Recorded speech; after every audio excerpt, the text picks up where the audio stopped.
Is it fucking recording?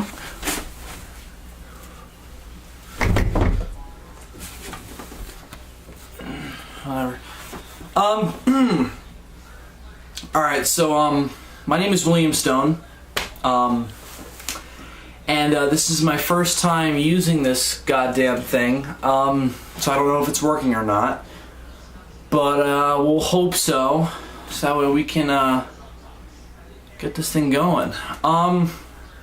Alright, so, I've never posted to, YouTube before, so, figured I'd introduce myself. I'm a high school student. That's about it. Nothing really else defining about me specifically that you guys would care about. But if you've clicked on this video, maybe you do. I'm into cryptozoology. That's my field of interest, and I'd like to consider myself a professional cryptozoological enthusiast, but people would claim that's not actually a profession, and I would say, fuck you. Whatever, regardless of whether or not you think that that's the case, I'm here saying that it is. So, let's get started. I just apologize for my ums and such. I've never really been on camera before, and I don't even know if this thing's working, so who knows. Yeah, so what am I here for? That's the question, isn't it? What is everyone here for? But we won't get into that here. So, again, my name is William Stone, and as a cryptozoological enthusiast, one of the most famous, excuse me, one of the most famous cryptozoological entities, or monsters, whatever, would be the Loch Ness Monster, as he/she/it is called, which is, of course, a very famous legend in Scotland. Now, this video is partially going to be to prove to you, people out there that I am not a psychopath or crazy or stupid or ignorant, but I am level-headed and I do my homework. And this is partially going to be a case for cryptozoological studies in general, looking into the unknown and not just taking the accepted and calling it fact and then ruling out anything else. Okay, so the Loch Ness Monster. Alright, you've got a very large reptilian-type creature, though it's debated on whether or not it's reptilian or amphibian because it goes in and out of water and probably lives most of the time in water. There are not a lot of giant reptilian sea-dwelling creatures, at least not in the current era. The biggest you have, stuff like you got saltwater crocodiles, you've got saltwater crocodiles, probably the biggest that you might link in with the class of the Loch Ness Monster. Otherwise you got stuff like anacondas, but even then they're not really, although the Loch Ness Monster, the problem with the Loch Ness Monster is you've got a creature that has reports going back centuries, mind you. That's a long time and that's a lot of reports. Problem is the descriptions of it are inconsistent. So some reports you've got a giant snake, other reports you've got a dinosaur, other reports you've got a dragon, all these different conflicting reports, although they do come under one heading, and that is, reptilian, it's a sea serpent is essentially where we can put the broader heading. Dinosaur or not, it would be under that heading. So you've got some kind of sea-dwelling reptile. Regardless of whether or not it's amphibian, it can be considered a reptile. Just because amphibians, stuff like a salamander, can't live out of water. And judging by reports of the Loch Ness Monster, you could probably assume that it could, only because salamanders require constant moisture to even survive. And judging by reports of the Loch Ness Monster, it doesn't seem like that's the case. So I'm guessing reptile. And largest amphibians, they go back way before even the dinosaurs. So if we're getting into that kind of category, that's even more out there. So keep that in mind. So we've got a creature here who is living in a very famous lake in Scotland. Another thing, number one. And then you've got reports dating back centuries. But here's the thing. Here's the problem. What do we have now that we never had all those centuries ago? Video cameras. However, before we get into that, we do have video reportedly of the Loch Ness Monster, dating back to early 1900s. And not necessarily video, but also photography. We've got a lot of photos and video. The problem with it is that it suffers from the same exact problem as the descriptive report. You've got inconsistent looks, you've got inconsistent behavior that doesn't make any sense, all these different problems that skeptics will chalk up to the thing not being real. There's a case to be built there. So you've got a creature, let's knock the biggest one off first. We've got the inconsistent looks, right? So here's the thing. Cameras suck. Just saying. I'm using the camera right now. It sucks. It's a shitty camera. Cameras can be manipulated by the environment, by light, by anything. Any number of age, any number of factors, color of the subject, any number of factors can come into the perception of what you see in a camera.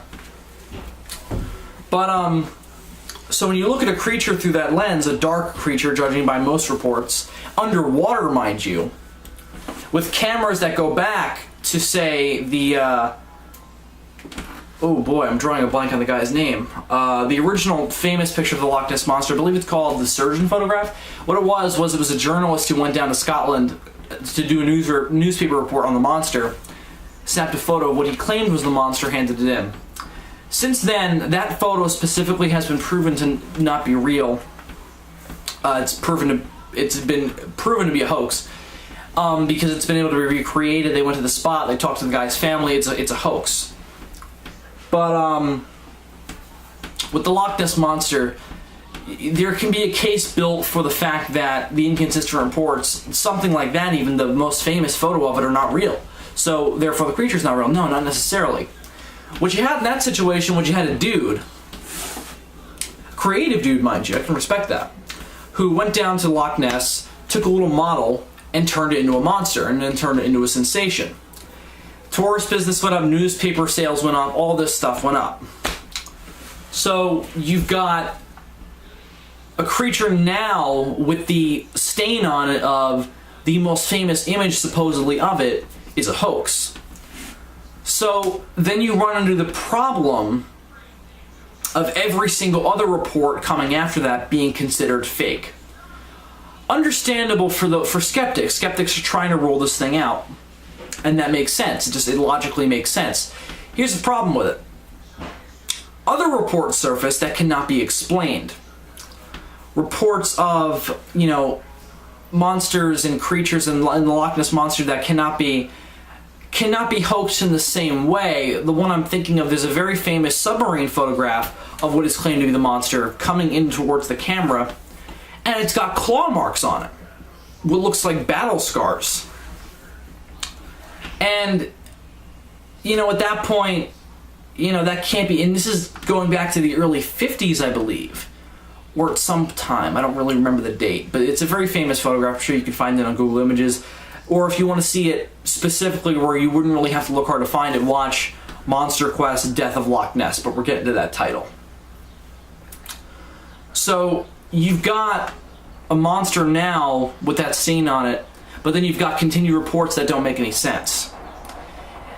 And then we have another problem. The problem of no one sees this thing for years in stretch.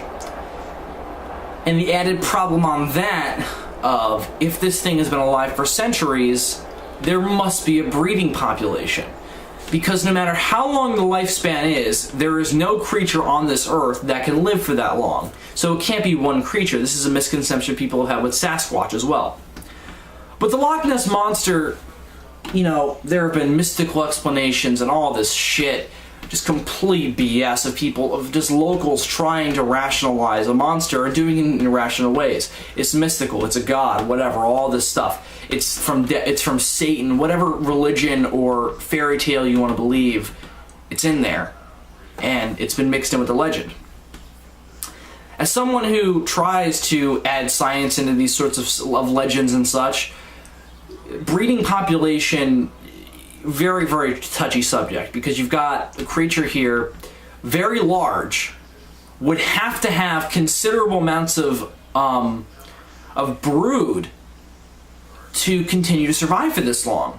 Now, even if you get into the problem of maybe it only reproduces every 25 years, then there are creatures that do that. There are species of sharks that will actually not lay eggs for that kind of time. Like great whites don't reproduce very often. There's just, and flowers, and there are organisms that don't reproduce for that long. Fine. And we'll ignore the size of the creature because great whites do that, and great whites are fairly large, so you know, and having one offspring is not unheard of as well in the reptile world, especially if you get into the idea of forced evolution, or not forced evolution, but forced breeding habits, where turtles have this, where they'll lay a certain amount of dummy unfertile eggs to fool nest intruders that they'll eat those eggs instead of the ones that actually have embryos inside. So you get into stuff like that, and then you have the monster, or the creature as I'll call it, you know, breeding in a way where like it'll lay like one egg or have one live young, since reptiles do that as well sometimes. So you've got all this other stuff, just all these assumptions thrown into the legend. And then you come into one simple fact. Nobody has seen the Loch Ness Monster. There have been no new reports in about 9 years. And Loch Ness is not, and has not been for many, many centuries, been connected to the ocean. It was at one time, that was proven fairly recently, that it was connected to the ocean. And all Loch Ness Monster enthusiasts built that into the legend as saying, this thing could have come in from the sea. And of course there are a bunch of different theories of the different dinosaurs that it could have spawned from. And the idea of, like, you know, these things come in from like the sea, they find Loch Ness as their home, they use the caverns under the water as a nesting ground. It just, there's a lot of assumptions that go into the Loch Ness Monster that are not supported by fact. You have something like Sasquatch, a legend that a lot of people think is bullshit, then that has some sort of evidence behind some of these assumptions. You've got stuff like Sasquatches migrating in order to evade people and find food that matches up with certain other animal migrations and other food patterns and weather and rain reports. It just, there's some sort of evidence behind it. There's some kind of physical, tangible fact that can support a otherwise mythical creature. The Loch Ness Monster simply doesn't have that. All we have are pictures. That's all we got, and reports. Where is the footprints that like we have with Sasquatch? Where's the hair? Where's the blood sample? Anything. And you know, I'm a cryptozoological enthusiast. I don't necessarily need parts of the animal to have some kind of faith, or not in faith, that sounds like religious bullshit, or some kind of thing where I can say, yeah, that might be real. So you've got that, and we don't have that with the Loch Ness Monster. So here is the theory working now in the world of cryptozoological studies. So the Loch Ness Monster has not been sighted for many, many years. There's no new video coming in, and what is coming in is terrible. The problem with video of the Loch Ness Monster is that it's not very convincing. And this is where skeptics also have their field day. The video of the Loch Ness Monster does nothing more than just show a couple of humps or a couple of like dots moving through the water that can be easily explained as debris, fish, anything but what the hell, you know, people say it is. So video is discounted. We've got some photographic evidence that is fairly convincing that there is something in there. But at the end of the day, where does this all lead you? There is more evidence against the creature than there is for it. It hasn't been sighted in a long time, it's a humongous animal, and the scientific basis for the creature is simply non-existent. Well, you probably go towards it's not real then, it's a legend. problem with that is most legends die. Paganistic legends such as the Loch Ness Monster die with the advent of science. But the Loch Ness Monster lives on. Most people will claim that there is no scientific basis, and there isn't. I just said there isn't myself. There is a couple of things, though. There are some scant evidence, evidence that might support that there was something in there. Keyword in that sentence was. Ladies and gentlemen of the world, whoever the fuck found this video, it is the theory of myself, William Stone. The Loch Ness Monster died about 25 years ago. And that all the supposed evidence that has come up after that has been people trying to resurrect it in their minds. I'm sorry, but the Loch Ness Monster is dead. Physically, not metaphorically. People still believe in it, people still worship it, whatever. All that stuff. The monster is dead. The physical creature expired. That's just the logical assumption that I, as someone who studies these sorts of things or researches it, have come to. There was more evidence or more substantial ideas for evidence about 25 years ago than there is today. There is no way that thing is swimming around in that lake today. But 25 years ago, who knows? Maybe, probably, even. But I'm sorry to tell you all that the Loch Ness Monster passed away. We will all mourn Nessie in the future. Anyway, so I just wanted to get that out there because it's been bottling around in my head for a while now. And had an argument with some friends of mine about it, Meg and Dave, who, not cryptozoological enthusiasts by any stretch of the imagination, normies as I call them. And they were, you know, giving me shit about the Loch Ness Monster, and I gave them the proof, and this is it on recording. This is William Stone's testament for the Loch Ness Monster. Anyway, so I hope this was recorded, I really do, because I'm not fucking doing this again. So, hopefully it was recorded. If you saw it, great. If you didn't, whatever, I go on. Will I do this again? I don't know. We'll see. But dinner's ready, as you could probably hear. I've got some more research to do.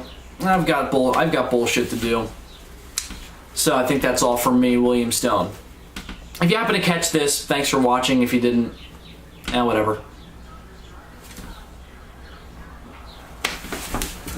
How the fuck do you turn this thing off now?